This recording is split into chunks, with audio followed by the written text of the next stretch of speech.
कि एनओसी का मामला इस वक्त है, तो एनओसी जनरल राहिल शरीफ ने ली है अभी तक, क्योंकि ख्वाजा आसिफ जिस तरह से बयान दे रहे हैं कि उन्होंने नहीं एनओसी तलब की, और दूसरी बात है उन्हें सऊदी इत्तेहाद की सरबराही करनी चाहिए या नहीं करनी चाहिए। बड़ी कंट्रोवर्सीज इकट्ठी हो गई हैं इस मामले पर। जनरल राहिल साहब जब पाकिस्तान के चीफ ऑफ आर्मी स्टाफ के तौर पे काम कर रहे थे, उसी वक्त ये ख़बरें गर्दिश कर रही थी पाकिस्तान में और पाकिस्तान से बाहर भी कि जनरल शरीफ साहब जो हैं वो 39 इस्लामी ममालिक का जो इस्लामी फ़ौज का जो इत्तेहाद है उसके सरबराह बनाए जाएंगे। ये मुख्तलिफ शक्लों में ख़बर गर्दिश कर रही थी। फिर ख्वाजा आसिफ साहब ने ख़ुद ये टेलीविज़न पे आके ये तस्लीम किया है कि जनरल राहिल साहब जो हैं वो इस्लामी इत्तेहादी फ़ौज की सरबराही जो है वो कबूल कर रहे हैं और वो उसको जाके ज्वाइन कर रहे हैं। लेकिन आज उन्होंने सेनेट में जो ऑफिशियल बयान दिया है उसमें उन्होंने कहा है कि अभी तक उनसे जो है वो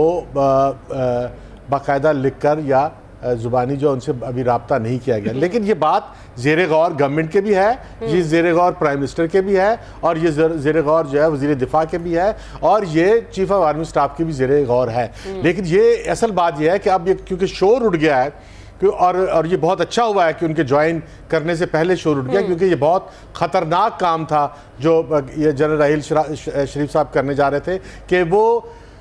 39 रुकनी इस्लामी इत्तेहाद के सरबराह बनने जा रहे थे, जिसका मतलब था कि पाकिस्तान उसकी सरबराही ले रहा है। अच्छा, ये जो 39 रुकनी ममालिक इत्तेहाद है ये सुन्नी इत्तेहाद है, ये सुन्नी मुसलमानों का इत्तेहाद है, और ये एंटी शिया भी है, क्योंकि जो सुन्नी है और इसमें कोई शिया कोई भी शामिल नहीं है, ना ईरान शामिल है, ना शाम शामिल है, ना इराक शामिल है। और मिडिल ईस्ट के अंदर हम सबको पता है कि जो उनकी नेशनल और इंटरनेशनल पॉलिटिक्स है वो है ही सुन्नी शिया पॉलिटिक्स। वो सुन्नी और शिया की बुनियाद पर जो फैसले करते हैं, और अगर पाकिस्तान जो है इसका सरबराह बनता है तो ये बड़ा ही खतरनाक बात थी, क्योंकि जंग की सूरत में अगर पाकिस्तान के जो बहरी रास्ते बंद होते हैं तो ईरान हमारा पड़ोसी है, और ईरान से हमें जो है वो तेल की भी तवक्को है और मदद की भी तवक्को है। और अगर जंग की सूरत में ईरान मदद ना करे तो कम से कम अगर वो न्यूट्रल भी रहे तो ये भी ईरान के साथ हमारी एक बहुत बड़ी रुकावट है।